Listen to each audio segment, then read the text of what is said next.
Hey, good to see everybody going live today with another behavioral analysis. Um, I had a client I've been working with recently. So they hired me to help them with their sales team. Um, and I was obviously hired by the owner of the company. Um, but I want to show you some things about this because this is an authoritarian leader, and hopefully this will help some of you. Um, I'm going to pull the profile up. I'm only going to do the behavioral profile, and I'm using the classic disc model for this one. Um, so this is the profile of the owner of the organization, um, and I want you to notice a few things about this. All right, let's get into that. So the graph 2 on the right, that particular graph is known as the character base. That particular graph measures. Hey, Tiffany, good to see you. That particular graph measures the primary emotions and their levels of consistency. And so anger and optimism are the most consistent emotions, and patience and fear are the least consistent emotions. And this is just how they are in separate or self-existence. That means it's automatic, it's unconscious, it's not something they're thinking about. It's just the way they are. Now, when this individual goes to work, you can see that the emotions shift. Optimism drops down and becomes inconsistent, and anger becomes more consistent, and fear becomes more consistent, while patience remains the same, which means they're always impatient. So patience is all about the level of flexibility. When people are excessively flexible and people, things, and situations don't flex with them, we call that impatient because of the way they act when something isn't flexing with them.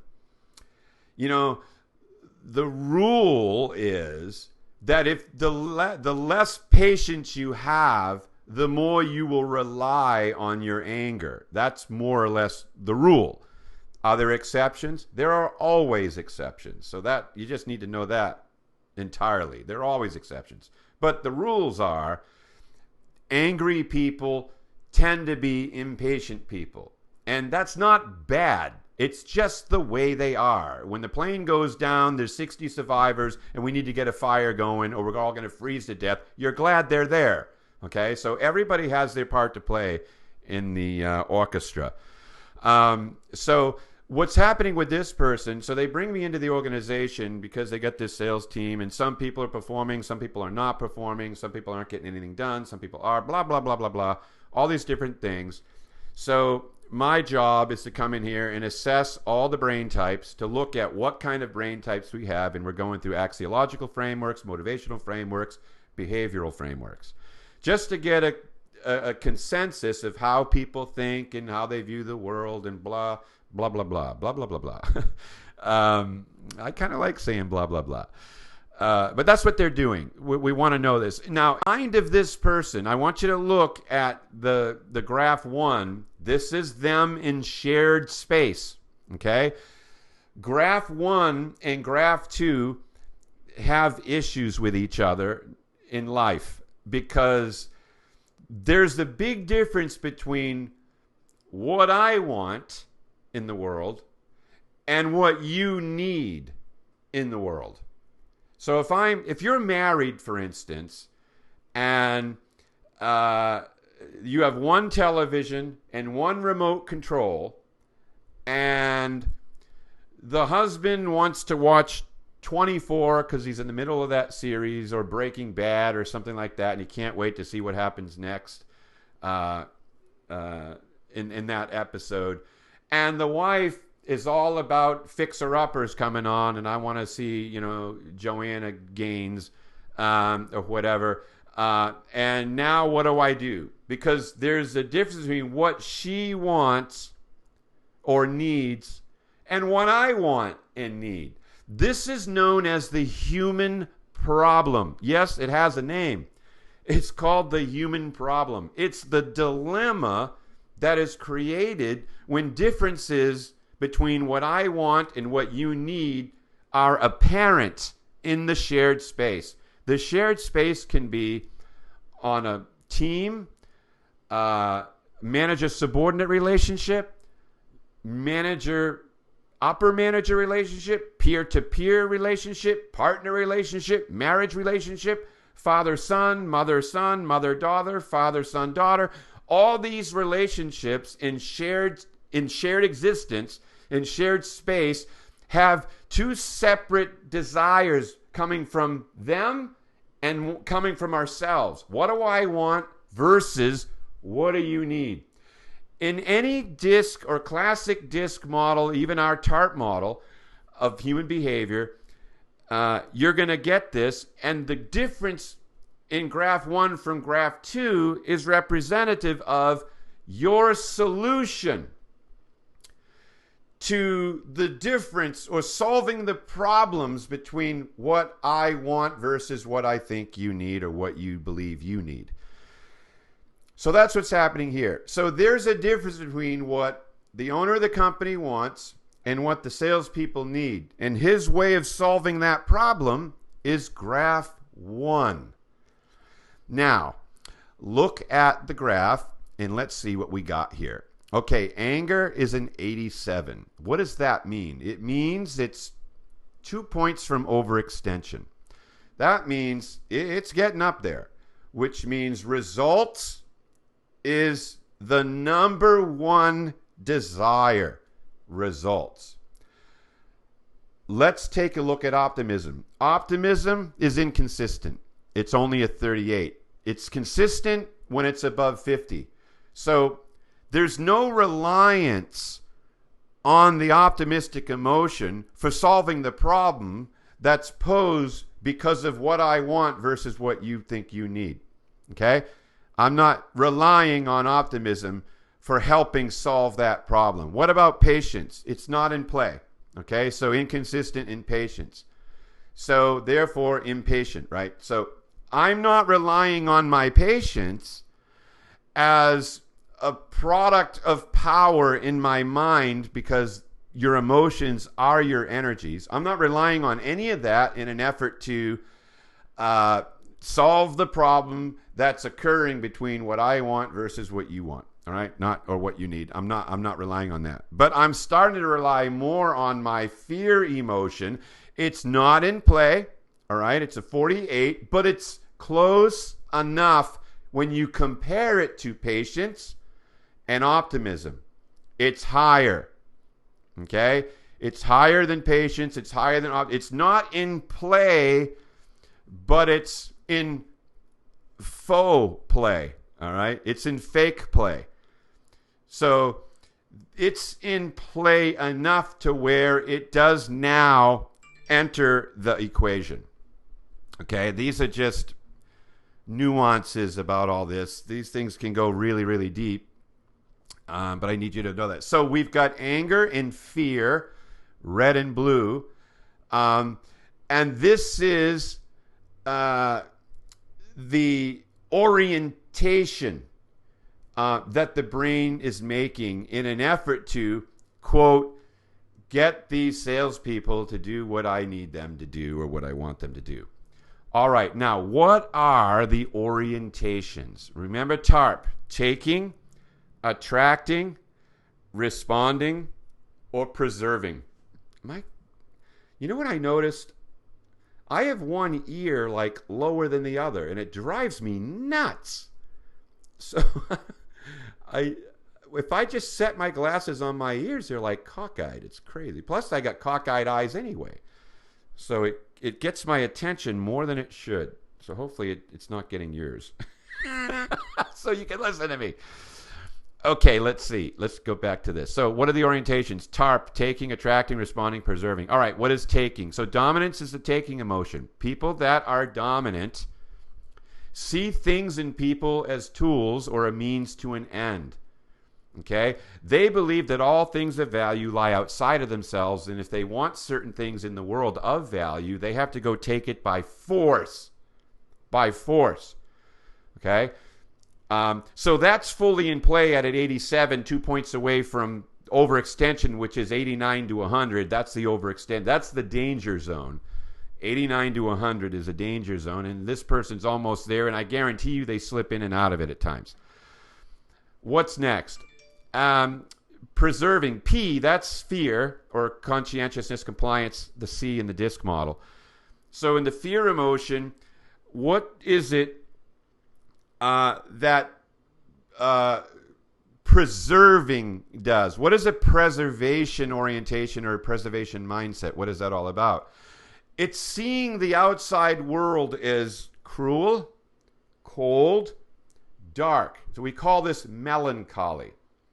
Okay? Children that are melancholy have a heightened awareness of what's wrong with the world they're in. Okay? And it creates what we call melancholy thinking, which means there's a propensity towards more depression, more depressed mindsets, anxiety, and anxiousness, and things like that. So what's happening is his brain is now leading into preservation, which is a hunker down. So imagine hunkering down into the bunker and protecting what you have. Let's say I have these supplies. I have food supplies. The world's coming to an end, and I don't want any hostile forces getting my food. So I hunker down in the bunker to protect what I've got from all the exterior hostile entities that I believe want it. Okay? That's preservation. So that's the IT guy that won't let you have, the password to the software because he can't trust you with it. That's a hunker. And so they hoard things out of a sense of duty and obligation and keeping, the bad people away. So I want you to think former Vice President Al Gore. Okay, what is he doing? So he's viewing this world that we all live in, and he's trying to protect the earth from all the hostile forces that want to destroy it. All right? This is his mindset. And so he sees the world and the people in the world as kind of cold, cruel, and dark. So he becomes the protector of the earth. And so he builds this soapbox where he stands on this thing and says, I'm going to save you. I'm going to protect the earth from all the bad people. Who's with me? Kind of a mindset. Now, I'm not going to get into motive or anything like that because we can't predict that. But what I can predict is what he's doing. Real or unreal, imaginary, that's indifferent. That doesn't matter. Its behavior is what it is. We can't assign motives to a behavior. We can only see what the behavior looks like and then what that represents in the world and what it's doing. So he's hoarding the planet, okay? Because all the bad people are going to ruin it. Now, if he's super economically driven and he has a high power orientation, blah, blah, blah, and it's so he could be king of it, right? Or so that I can capitalize on it and make money from it. We see that happening. So there's all these variables that are playing into why we do what we do, how we do it. And I think eventually, if you run the axiology model, you run the motivational model, you run the full behavioral model and the emotional model, you can get closer to what someone's intentions might be. I know I'm pretty good at it, but you have to have all the variables in place before you can attempt to make those kinds of assumptions. So they become extremely educated guesses is really what they are, because you just don't know people's motives. So we don't want to assign them to people, okay? All right, back to this guy. So this is an Attila-the-Hun profile. Taking and preserving. TP in the graph 1 model. Taking and preserving. So basically what this person wanted me to do is come in and assess everybody and then tell me which ones to get rid of, because they don't have maybe the behavioral orientations that are suitable for what he believes, needs to be done to get the organization to where it needs to be, fiscally speaking, through sales.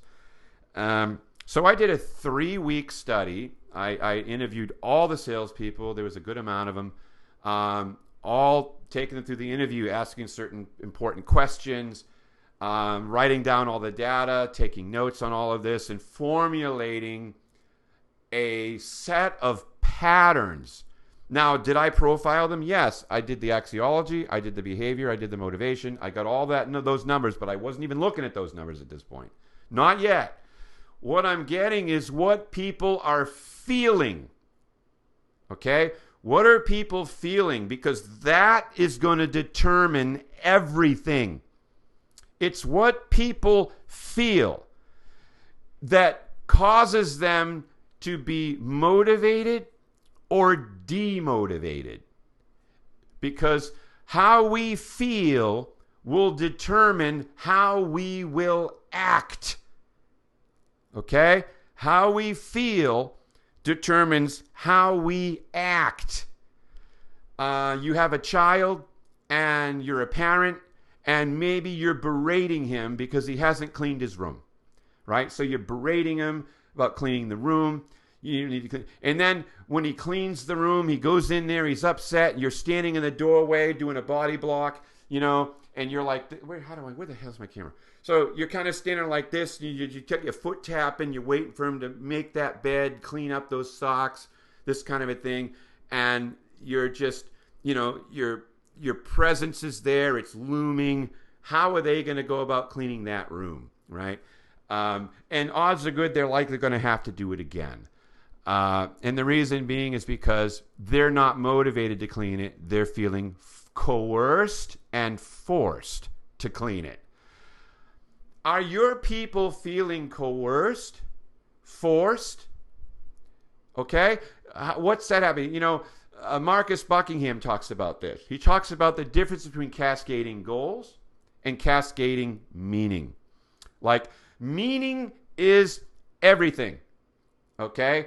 If people are working based on a sense of purpose and meaning, they will create their own goals and they will reach those goals. But if there's no meaning, there's no felt purpose, and goals are being cascaded down, then they become dictates that we must fulfill out of duty and obligation.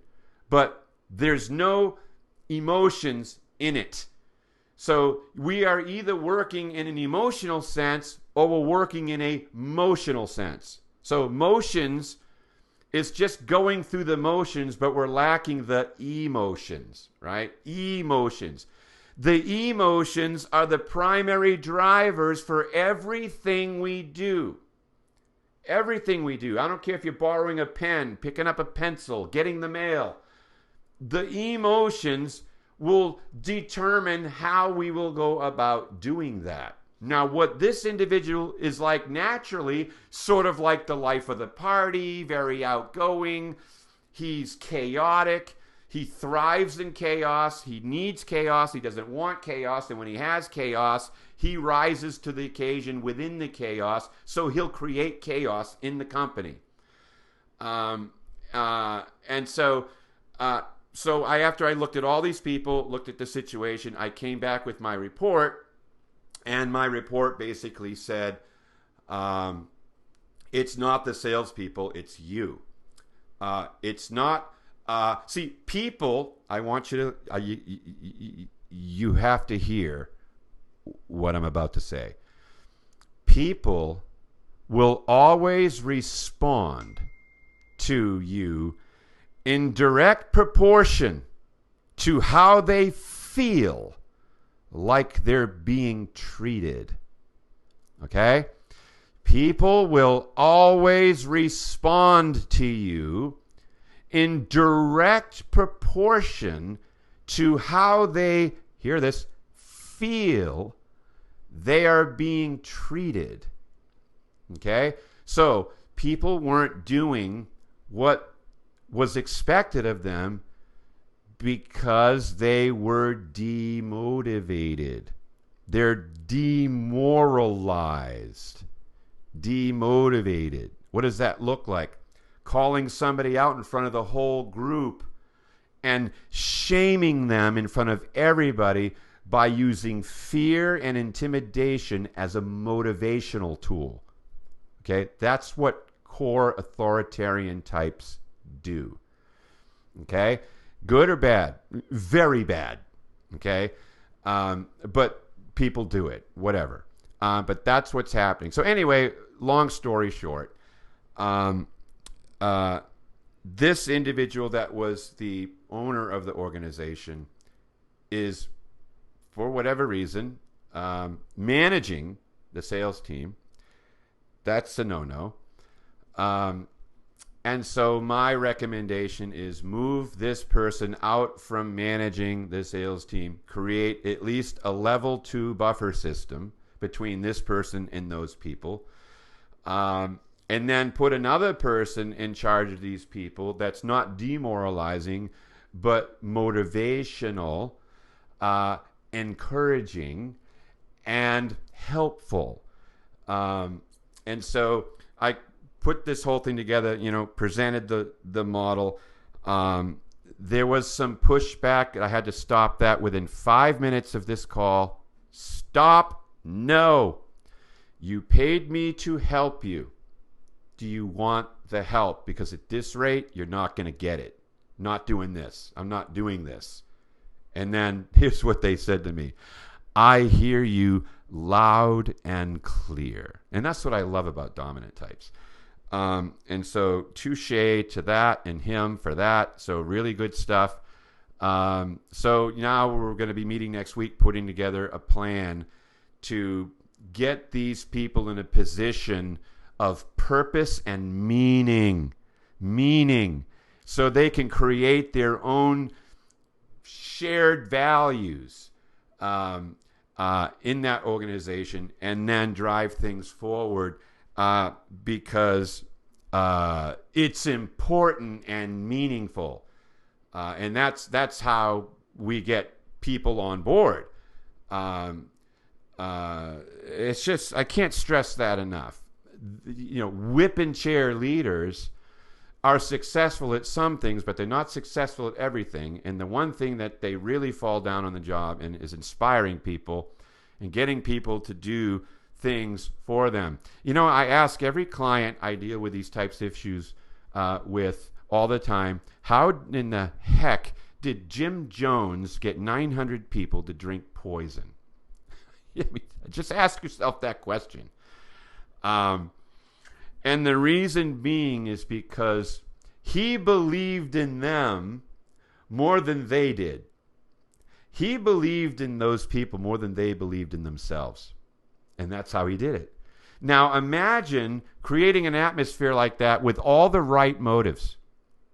Not the wrong ones. Imagine creating an atmosphere like that with all the right motives. Imagine what that will look like. Are those companies even in existence? There are some. Absolutely there are some. Are they prevalent? No, not even close. So, work is a team effort, and the only way it's going to work is if the brain feels good while doing the job, or else there will always be problems and challenges. So anyway, that's my little 24-minute spiel for today. So if you have questions, I want you to put them in the the YouTube channel or maybe on the Facebook channel. And that's it. I'm done. So got a call coming up, so I'm gonna do that. Well, thanks for listening, and we will connect soon.